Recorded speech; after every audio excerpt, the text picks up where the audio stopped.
आप देख रहे हैं न्यूज एट 7। मैं हूं मोहम्मद कामरान अब्बासी। सबसे पहले न्यूज हेडलाइंस।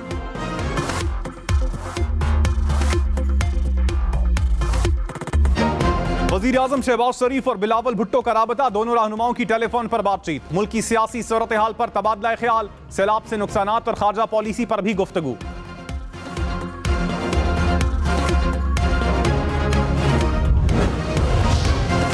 वजीर इत्तलात अता तारड़ ने कहा, खैबर पख्तूनख्वा में इश्तिहारी वजीर आला लाया जा रहा है। दहशतगर्दों और सहूलतकारों की हिमायत के लिए वजीर आला बदला जा रहा है। मुराद सईद के करीबी साथी को वजीर आला नामजद किया गया। बानी पीटीआई के दौर में दहशतगर्दों को लाकर बसाया गया। दहशतगर्द कभी भी गलबा हासिल नहीं कर सकेंगे।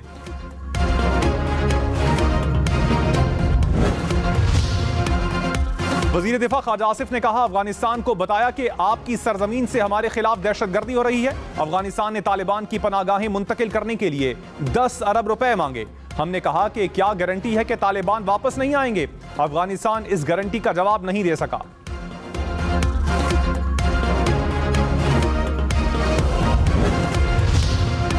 डेरा इस्माइल खान के इलाके दराबंद में सिक्योरिटी फोर्सेस का ऑपरेशन, 7 खारजी हलाक। फायरिंग के तबादले में मेजर सिप्तैन हैदर शहीद हो गए। ISPR के मुताबिक हलाक खारजी सिक्योरिटी फोर्सेस पर हमलों में मुलव्विस थे। जामे शहादत नोश करने वाले मेजर सिप्तैन हैदर की नमाज जनाजा अदा। वजीर आजम शहबाज शरीफ, फील्ड मार्शल सैयद आसिम मुनीर समेत आला हुकाम की शिरकत।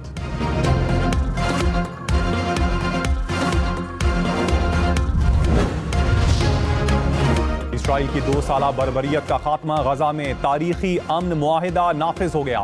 मिस्री मीडिया का दावा, मिस्री सदर का गजा में जंगबंदी के पहले मरहले के इत्तलाक का ऐलान। कहा, दुनिया जंग के सामने अमन की फतह का तारीखी लम्हा देख रही है।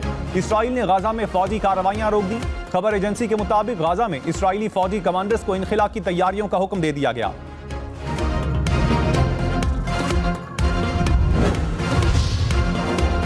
हमास और इसराइल का गजा जंगबंदी मुआहिदे के पहले मरहले पर इत्तेफाक। यरगमालियों की रिहाई हफ्ते से शुरू होगी। 20 यरगमालियों को इतवार तक इसराइल के हवाले किए जाने का इम्कान। इसराइल कल गजा के तमाम इलाकों से फौजी इनखिला करेगा। इसराइल की जेलों से कैद फलस्तीनी रिहा किए जाएंगे। इतवार से रोजाना 400 इमदादी ट्रक गजा में दाखिल होंगे।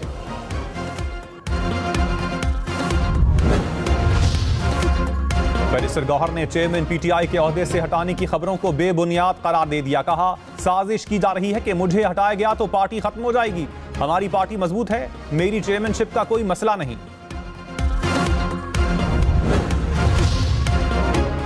गवर्नर खैबर पख्तूनख्वा फैसल करीम कुंडी ने कहा, अली अमीन गंडापुर का इस्तीफा अभी तक नहीं मिला। अली अमीन गंडापुर जो करते थे उस पर इस्तीफा तो बनता था, वो विकेट के दोनों तरफ खेल रहे थे। अली अमीन गंडापुर दहशतगर्दी, लाकानूनियत और करप्शन का तोहफा देकर जा रहे हैं। ऑपोजिशन एक पेज पर हो तो हाउस में तब्दीली आ सकती है।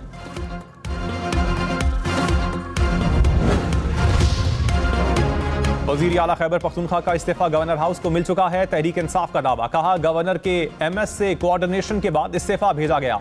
गुज़श्ता रात 11:15 बजे गवर्नर हाउस के स्टाफ ने इस्तीफा वसूल किया।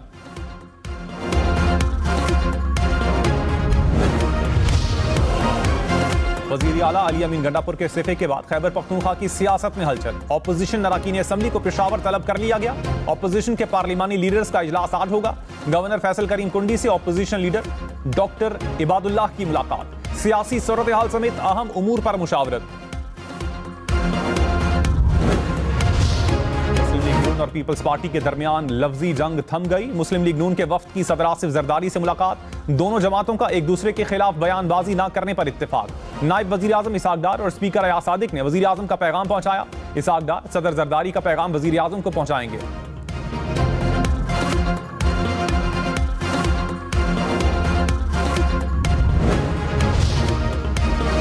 वजीर आला सिंध मुराद अली शाह ने कहा, सदर ममलकत से विफाकी वज़रा मिलते रहते हैं, ताज्जुब की बात नहीं।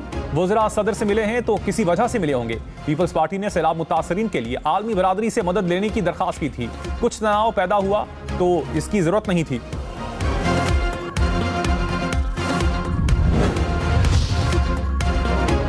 डेरा मुराद जवाली में रेलवे पुल पर धमाका, रेलवे मुलाजिम शहीद। रेलवे ट्रैक को जुज़वी नुकसान पहुंचा। पुलिस के मुताबिक रावलपिंडी से कोयटा जाने वाली जाफर एक्सप्रेस से कबल खाली इंजन गुजारा। 5 मिनट बाद धमाका हुआ।